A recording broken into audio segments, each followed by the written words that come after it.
All right. Well, good morning, everybody, from sunny, overcast and rainy California. Normally it's sunny in March. You want me to record on this? Yeah, go ahead and record on that. My name is Vu Lee, and Chris Hoffpower was nice enough to lend me access to your group for a live webcast to answer the #1 question I get online, which is what camera do I buy? That's the #1 question, is what camera do I buy? So what I want to do is offer a free 1 hour-ish web stream. I also want to say to stay tuned because Dr. Hoffpower informs me that he has a major announcement at around 10 o'clock, around 11 o'clock Central Time. So please do stay tuned to Business of Dentistry. He'll have something pretty soon after I'm off. So I want to talk about dental equipment a bit to you. Can you flip the screen so I can flip the main camera screen once you have me aimed so I can see where I am on the screen? Yeah, it'll flip. Just tilt it back and then flip it. Tilt it the other way. There you go. Cool. So we're going to talk a little bit about dental equipment. And it's working. Cool. So there's 3 basic parts to every dental equipment setup. There's the lens, there's the light, and there's the sensor. Okay? The lens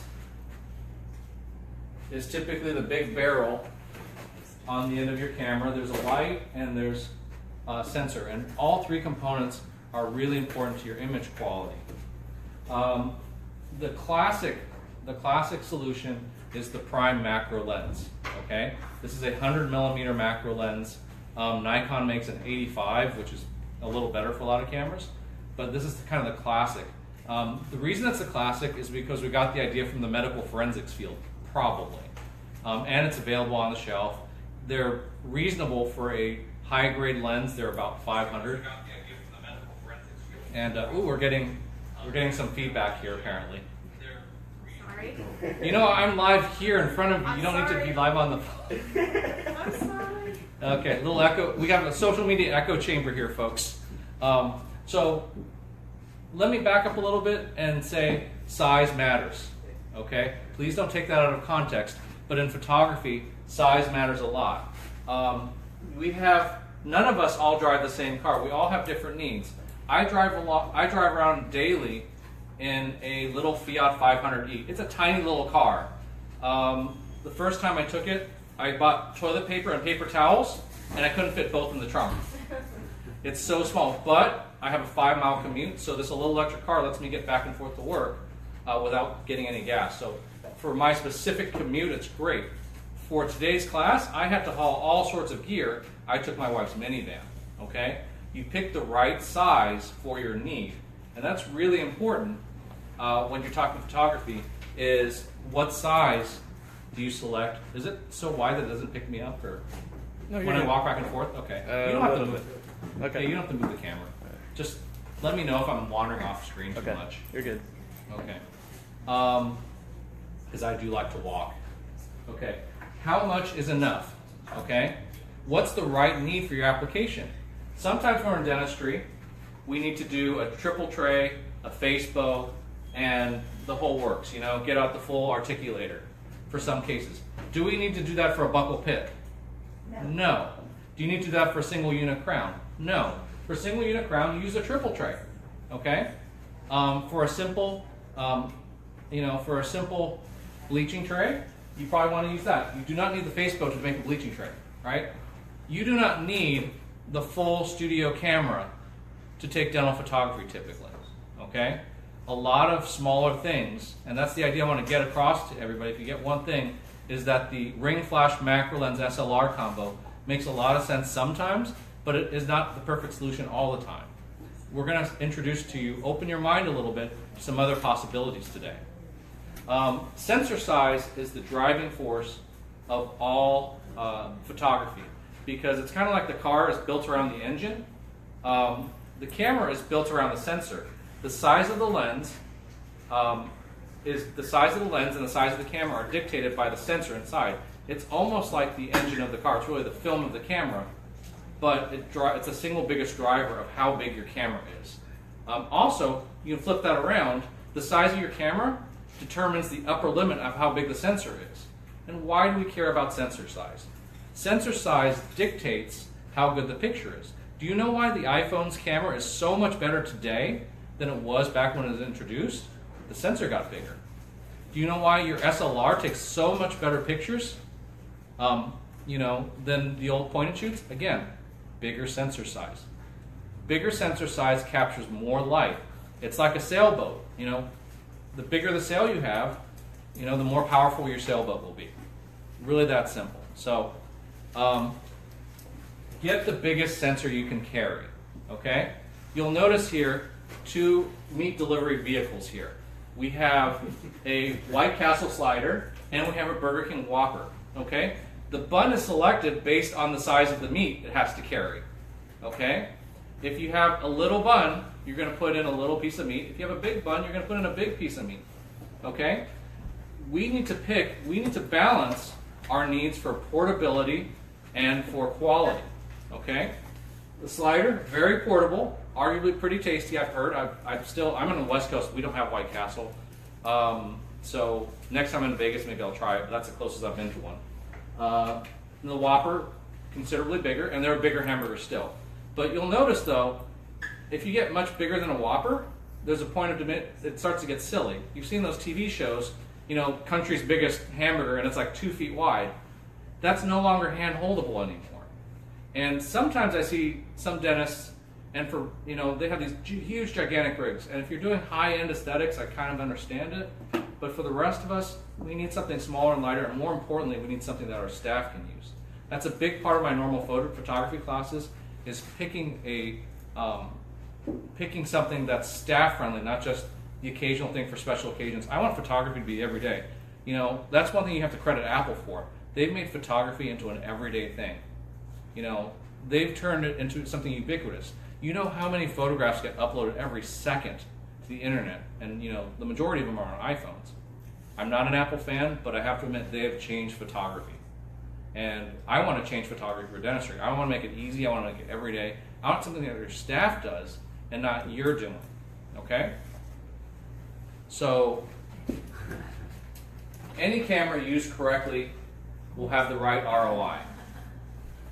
The old Wendy's ad, where's the beef? I know I have hamburger on my mind, I guess. I don't know. I made this thing a week ago, but I must have been in a hamburger mood.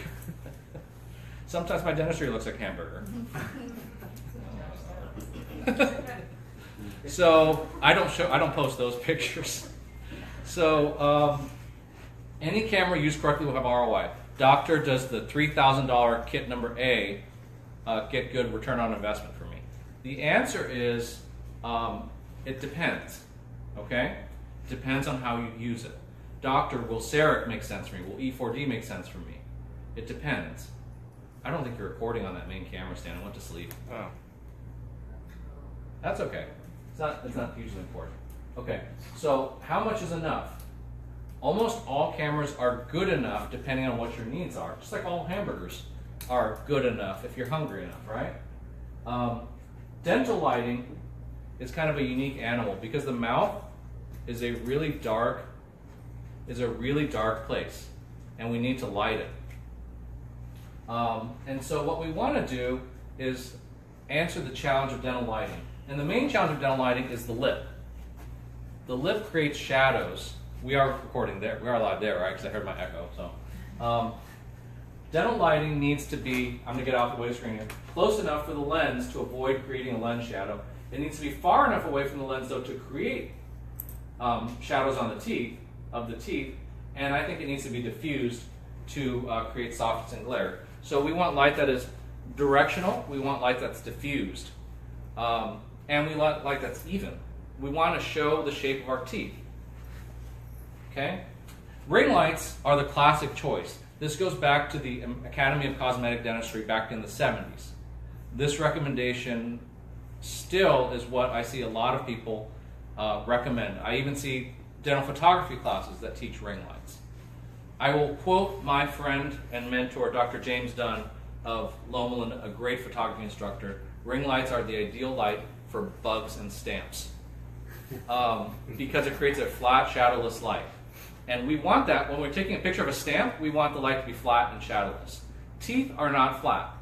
And if they are, then you have some problems. Okay? Your veneers aren't flat. I don't know if they are, you need a better lab.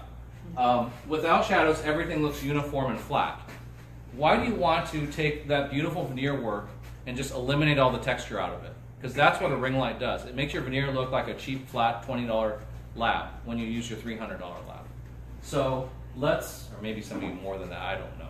But let's make sure that we bring back texture and softness to dental photography. We want subtlety, we want texture. So the features we're looking for are macro focusing, a larger sensor, live view focus, custom memory, and a hot shoe. And I'll go through what each of these features mean. Macro focusing means that you can focus close up. This might be a duh to you, but the average point and shoot camera sometimes struggles to maintain focus. Smartphones, oddly enough, focus close very well, and I think it's because of their very small sensors. They have easy, long focal throw.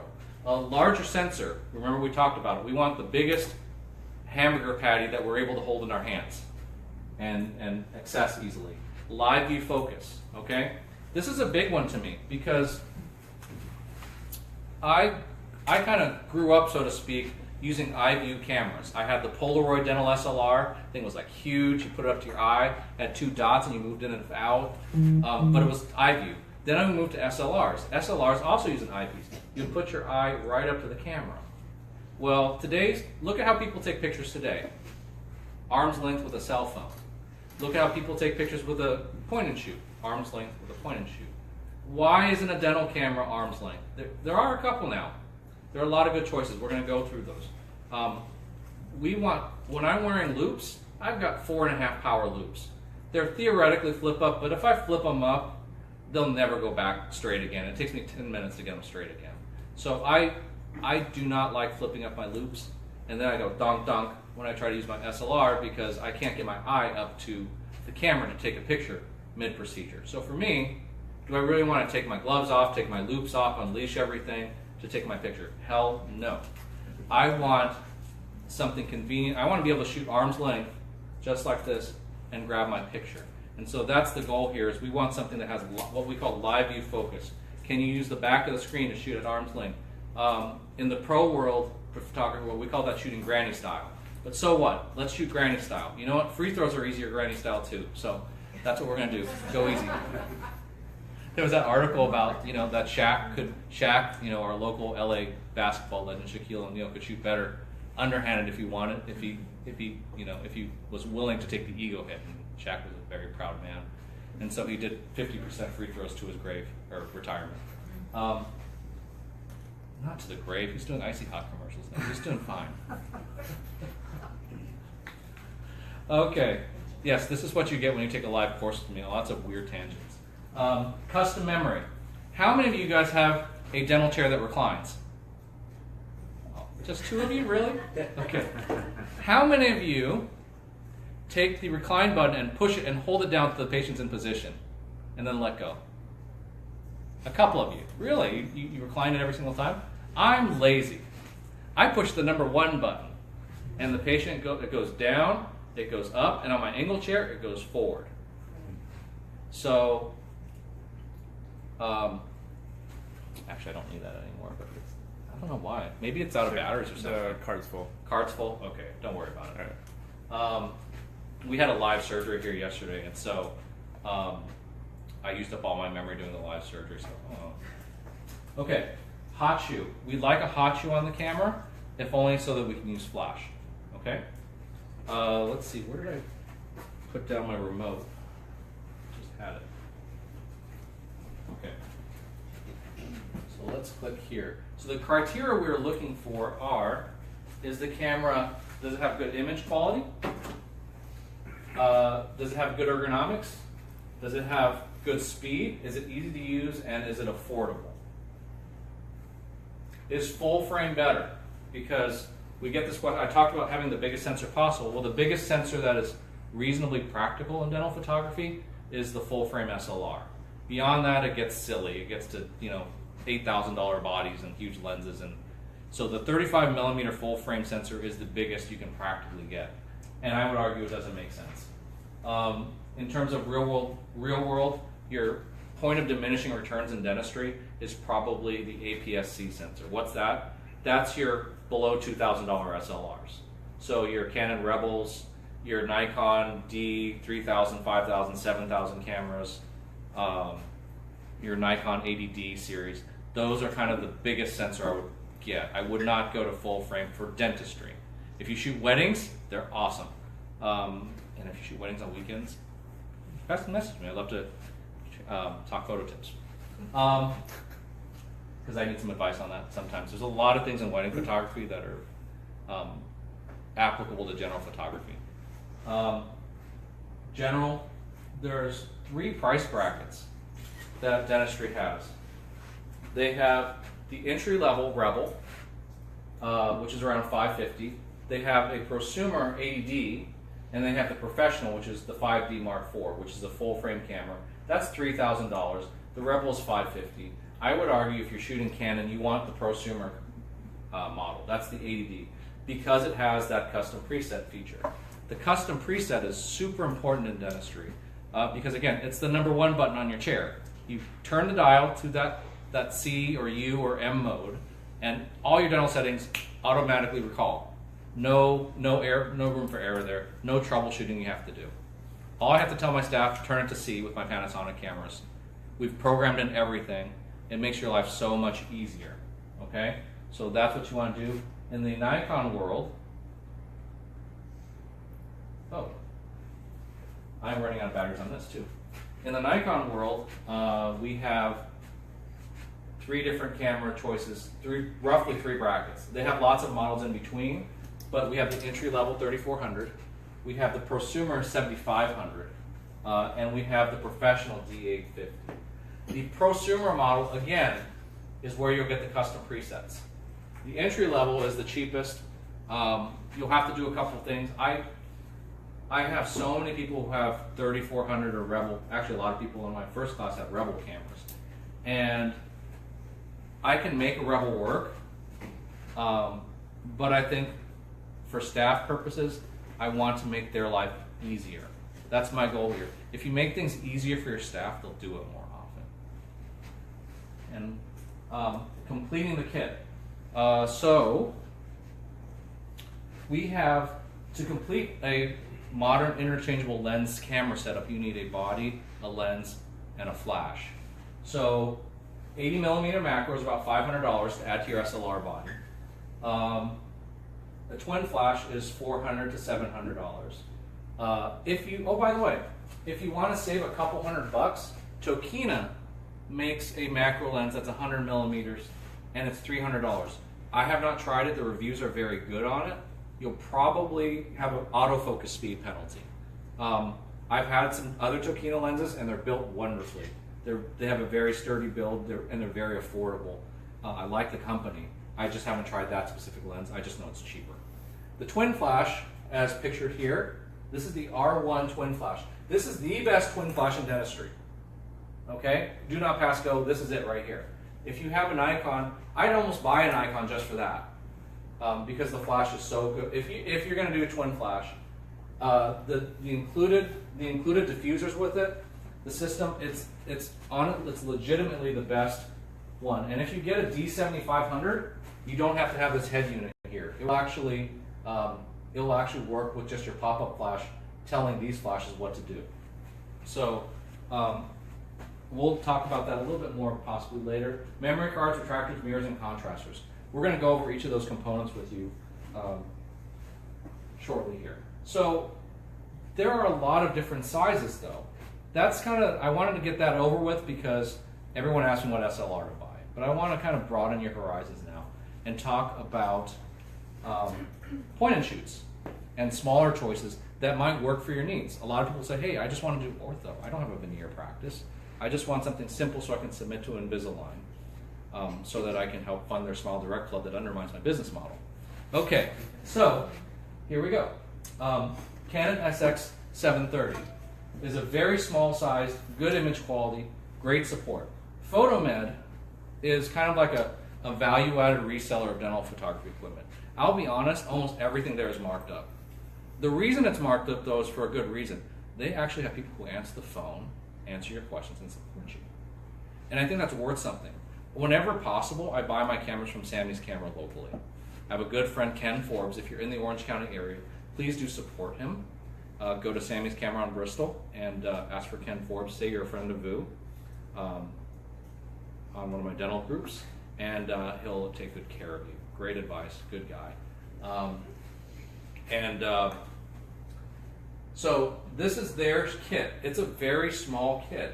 I really like it. It's actually a little bit smaller. It's about, it's about a little bit smaller than this Olympus camera here. So it's a very small, manageable size. It's got a reasonable focus. What they did is they took a point and shoot, they added a macro lens converter to it, and a custom flash diffuser. And you get very good, very maneuverable shots. I've seen it. It's a great quad shooter camera for sure. The Shofu Eye is one I get, people mention it. The people who have them are generally very happy with them because it's a purpose-built camera. They've only, this way or that way? Yeah, you're right. Yeah. So the Shofu camera is a purpose-built camera. It is wipeable. You can use your cavity wipes on it. It has a quad flash design, 1, 2, 3, 4, and it has dental presets. So it is pre-programmed. It's pre-programmed for common dental shots, such as an art shot. If you want something really small, it's smaller than this. The first time I saw it, I was like, really, it's that small? It's really tiny. Can I see your point and shoot? So so it's about this big. It's white, but yeah, this is about how big the Shofu camera is. So it's very small, it's very light, it's presumably very easy to use. The only downside to the Shofu Eye Special is it's $2,800. That's pretty tough it's pretty tough pill for me to swallow. I will tell you that if properly trained, your staff can easily make that back. Easily. I could probably, if a staff is properly trained in how to use a camera, you could pay for that Shofu in 1 week. In a cosmetic practice where you have a healthy amount of people, you could pay for that in a week. You could pay for it with bread and butter crowns in a month if you know how to train your staff. I will mention that on April 21st, we do have a class in my Southern California office on precisely that. My practice coach, Scott Stewart, will be speaking there. He's a brilliant closer. And if anything, he's worth the price of admission, not me. URL information for that is VulePhoto, that's VulePhoto.com/classes. And this is something weird. Classes has to be with a capital C or it doesn't work. I don't know why. One other small choice we need to talk about is the Olympus TG-5. I think I have one of those here somewhere. The TG-5 is interesting because it's drop proof. It's drop proof, crush proof, waterproof, so it's supposedly life proof. Really small camera. My wife really loves this camera. I know a couple offices that are using this. It's a really nice, quick and simple camera because the flash is very close to the lens. You can take dental photos pretty much out of the box on it. My caution to you with this one is that the images don't stand up to magnification. They look good, maybe in the wide view, but as soon as you push in, there's a problem called lens diffraction with this camera, very specifically. And so the fine detail is just not there. Does it take decent pictures? Yes. Is it easy? Yes. And for $500, wow, what a deal. So the Olympus TG-5, I would give a reserved recommendation for that if you acknowledge that there will be some image quality limitations to it. Okay, but it's also wipeable. It's also got about the same size sensor as the Shofu. So again, that's what gives me the reluctance to recommend it. Is that why the Shofu's $2,800? It's wonderful, it's purpose built, but it's $2,800. You can have something here with the same size sensor for $500, and it's not quite as good, but I bet you it's 1/7 as good. Question? How much was the Canon, the SX730? The Photomed's Canon kit is I want to say it's $1,400. It's $1,200 or $1,400. Photomed.net is where you would go for the Canon PowerShot kit. I like that's one of the better kits. I'm going to show you another choice here. We're going to break into the category of mirrorless cameras next. Mirrorless cameras is where I live day to day for the last 5 or 6 years. I grew up shooting shooting Canon. I've shot a little Nikon. I gradually started going to Olympus. I started with Olympus PEN cameras, which were these ones here, and I've kind of gradually grew in the system. I eventually shifted to Panasonic, but the PEN cameras are very small. They're very fast focusing.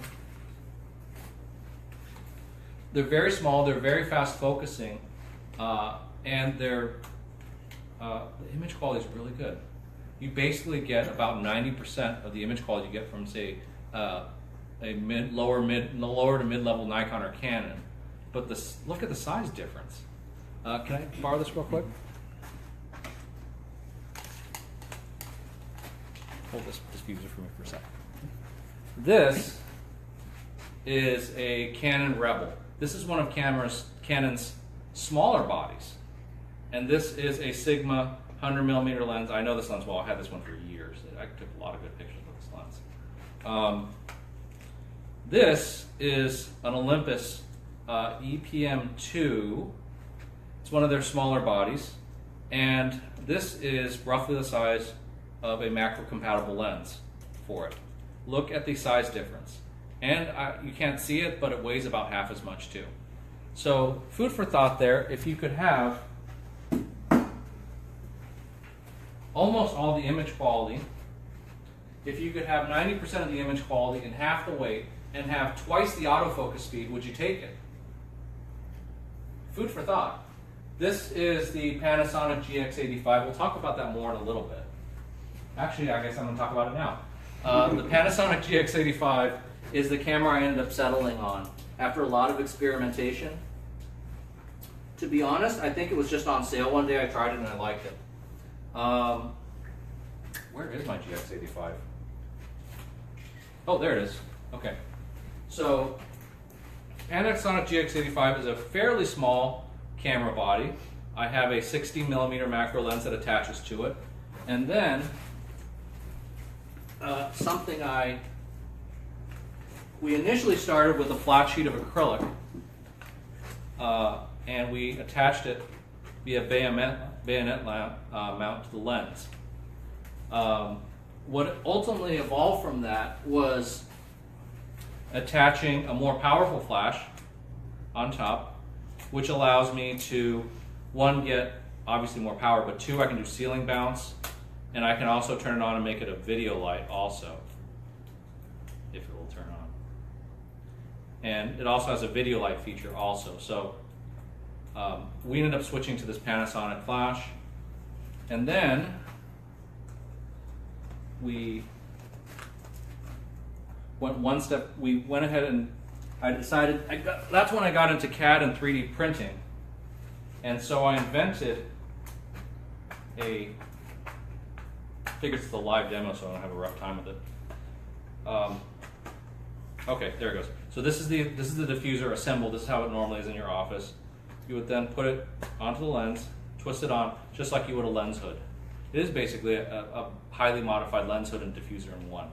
As far as I know, it's the only one on the market. And the reason we use it is because it does all the things I want it to. It diffuses the light, it removes the lens shadow, and it gives me direction, it gives me shade. You're going to see in some of my photos what I mean by that. Most of the photos you'll see later on in the class, I don't know if it's going to make the live stream or not, are taken with this setup.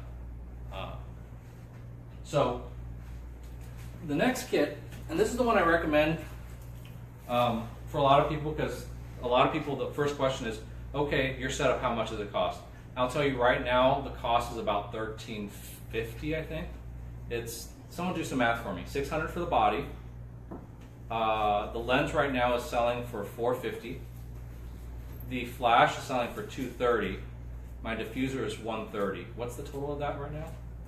I have to say that because the prices have been fluctuating a lot lately. $14.10. $14.10. So $14.10 is the total cost of my Panasonic GX85 diffuser setup. If I had a little bit more money to spend, I would get the GH5. That's a $2,000 body, but then I don't think the return is there for most dentists, so I don't recommend it readily, but I love that camera, and that's on my wish list. More practically though, for a lot of people, I understand 1410 is a hardship for you, or you're like, well, it's a camera, I don't want to spend as much. I think that's analogous to a patient. To me, from my perspective, I understand, but I'll also give you an alternative point of view here. That to me, if you knew the ROI power of photography, if you knew how a well-trained staff and a well-trained doctor can close with high-quality photographs, respect to the people who use intraoral cameras, but you're not in the same league on image quality.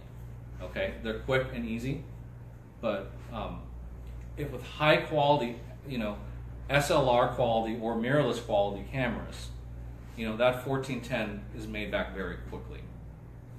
I wanted to talk to you about another alternate setup though.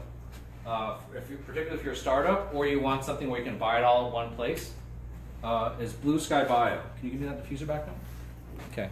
So BlueSkyBio took an Olympus PEN camera, much like this. They have the EPL8, which is like this camera, this body here. The only difference is the EPL8 adds a flip-down screen for selfies. Cool, right? Well, if you want to take selfies with your patient, you'll get back the chair. Okay. Oh my goodness. We were with a gal last night, and oh my gosh, she's got a selfie game.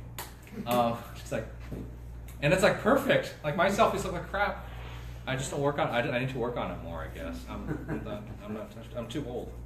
Okay, so they took a camera like this. They took the kit zoom, and they added the standard kit zoom, and they added a macro close-up lens, and then a diffuser. If that sounds like the Photomed setup, it's because it kind of is. The difference is the sensor on this is about 4 times bigger than the one on that Canon PowerShot in the Photomed kit. So it's like you're getting the same bun, the same size bun, but you're getting double patties, triple patties, quadruple patties. So it's like an In-N-Out 4x4. Maybe if you're not in California, you don't know what that means. But it's like getting a quadruple cheeseburger, same size bun, but you're getting 4 patties of meat in it. Okay? That's the image quality difference you get going with a larger sensor kit. So theirs is kind of analogous to mine. They have a diffuser, so they were kind enough to send me a diffuser so I could show all of you on the live stream. BlueSkyBio's kit is $900. I'll be honest, that's the best $900 you can spend on dental photography right now. It's the best value by far. Now, how does it differ from my kit? Well, one, it's $500 cheaper because I'm using a bona fide true macro lens. Okay, $450 of my kit is macro lens. They're using the standard kit zoom with the macro converter. What that means is that the autofocus isn't quite as fast. It also means you can't zoom in to do single tooth crown shots. Like I love doing tabletop crown shots. You can't do them as easily with this. They'll end up being wider. I can zoom in and take a picture of something the size of a quarter. Can't do that with a kit lens and a macro converter. They just won't get close enough. Now you can take the Blue Sky kit, buy it initially, and then upgrade your lens down the road. That's certainly an option for you, and not a bad one too. I like their kit very much, and as I said again, for $900, you can't beat it. Very good. You'll be hard pressed to beat that image quality for $900. You just can't. There's no combo that will. So from that value perspective, they're great. And when you're ready for the next step up in image quality, all you have to do is buy a macro lens for it, and it's good to go. So, but I know how to do it even cheaper. You can buy that EPL8 yourself. We just had a long discussion thread with someone on Facebook about this. They sent me a message, hey, can I get it even cheaper? Okay. So he went gray market. Instead of buying it retail, he bought that same EPL8 body from Korea for $350 from a gray market dealer. No warranty, no worries, no problem. He just decided to assume that risk himself. He bought the Olympus 12-50 lens, which I have right here. This is my hygienist's favorite lens. because it has a macro mode.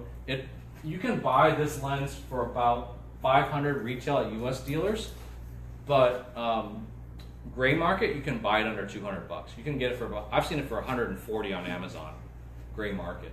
And you just push a little button and click the lens. Let me see. Oh, naturally I have a dead camera. If you push, it's live, of course it's dead. If you push the macro button and shift the lens forward, then the camera goes to macro mode and it becomes an 80mm-ish macro lens. It's really good for anything quadrant, full arch shots. It does fantastic. It actually focuses better than my expensive macro lens. Fastest focusing macro lens I've ever used. She can focus with that lens. She can focus faster than she can think. Honest to goodness, I've seen it. She's like, okay, we're ready. Oh, I took it? Yeah. Because the camera I have her on has got a hair trigger. That's part of it too. But that's how fast it focuses.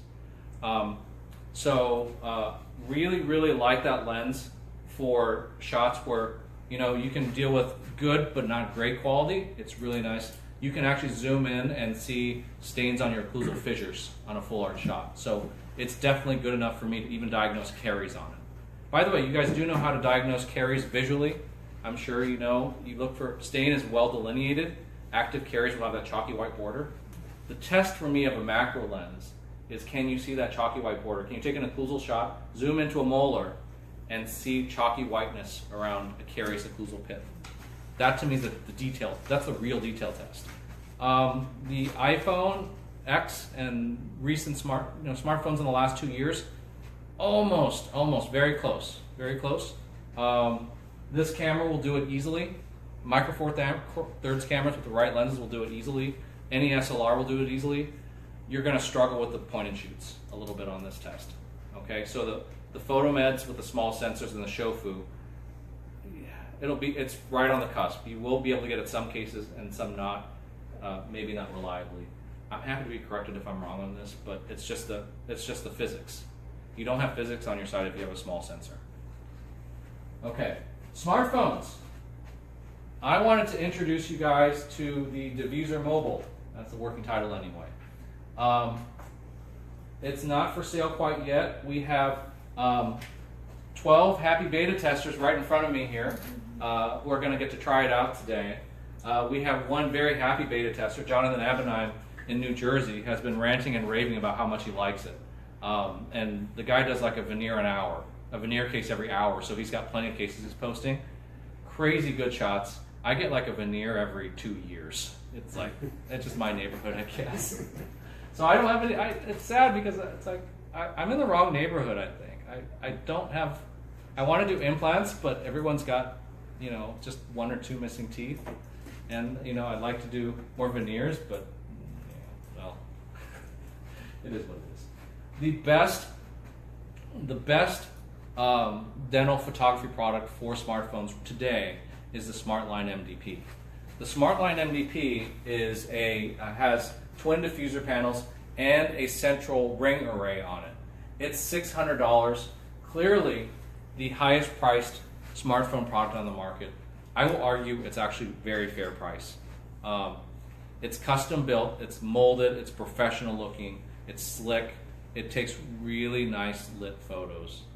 I like the product a lot.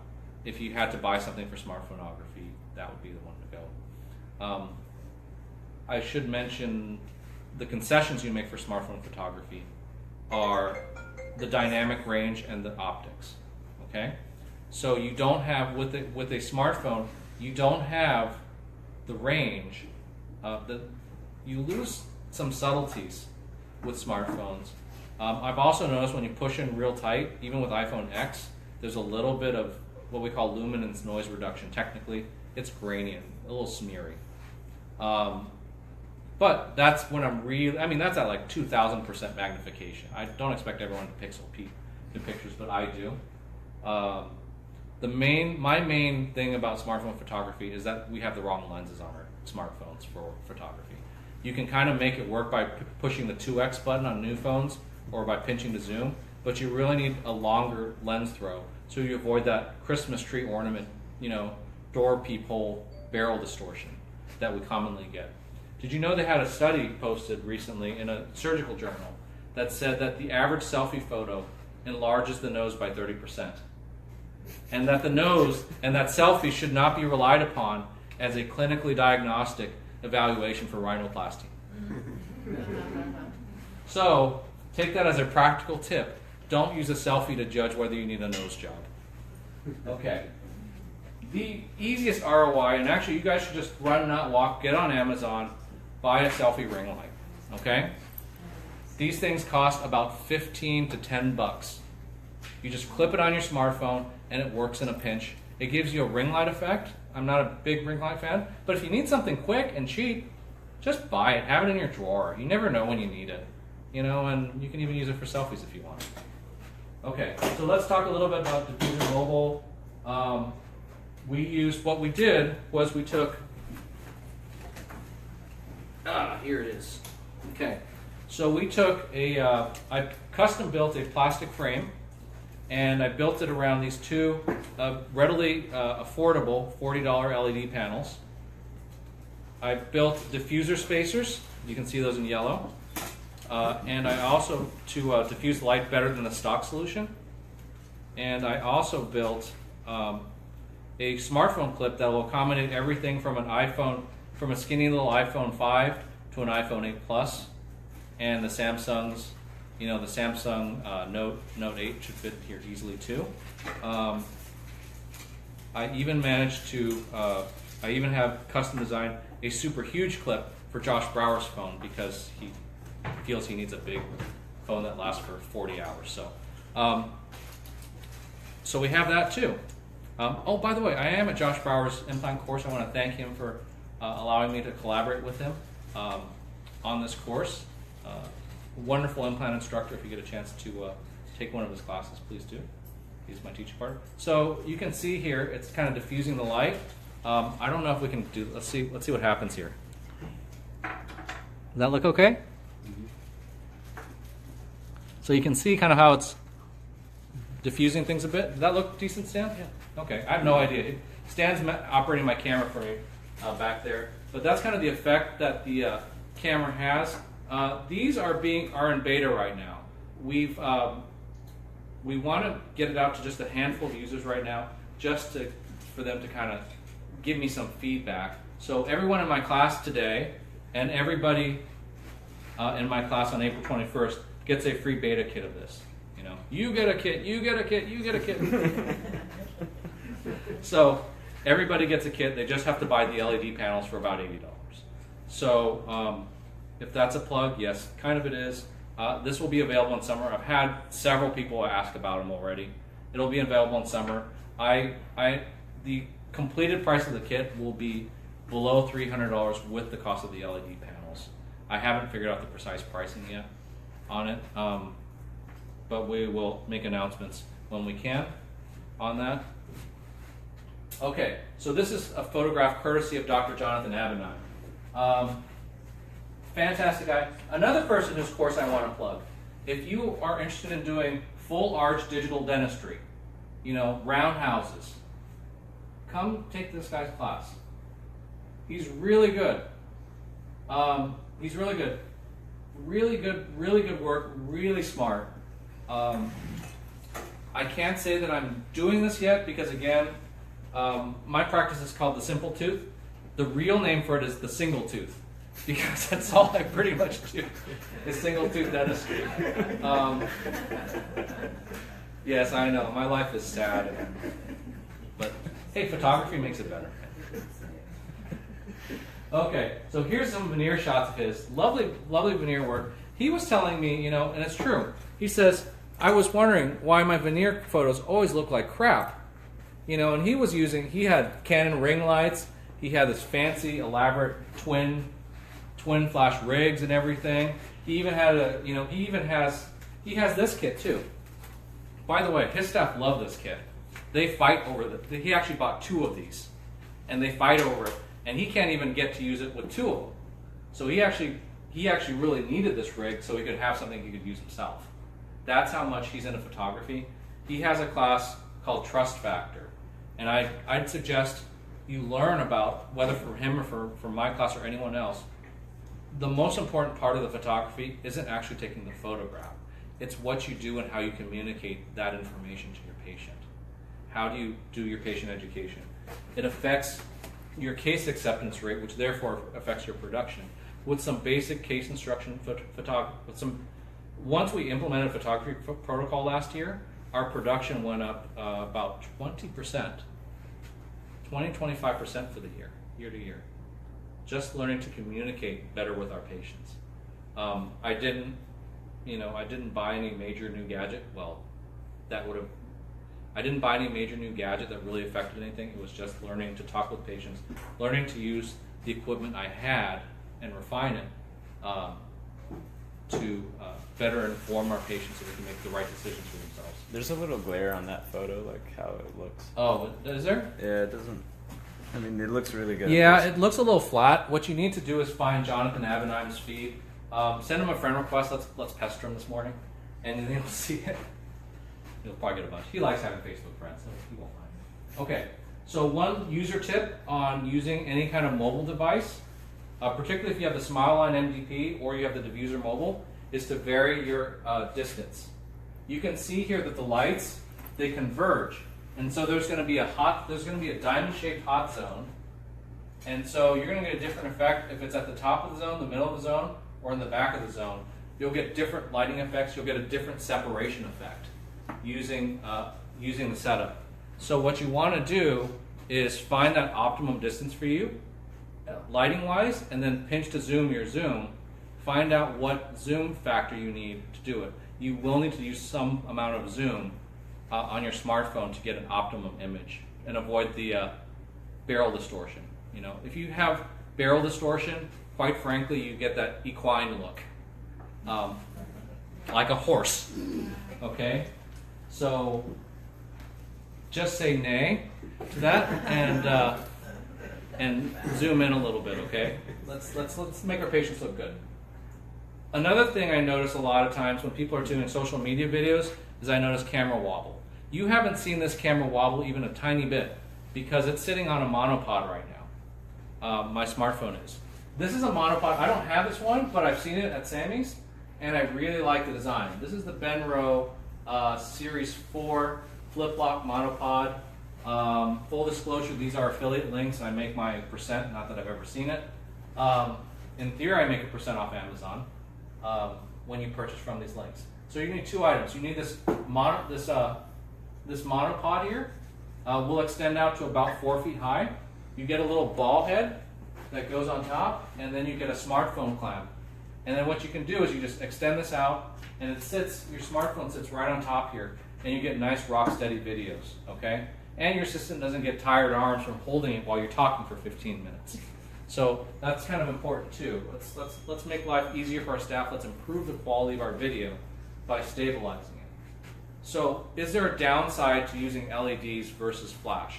Okay. Typically when we're using mirrorless or SLR cameras, we're using flash.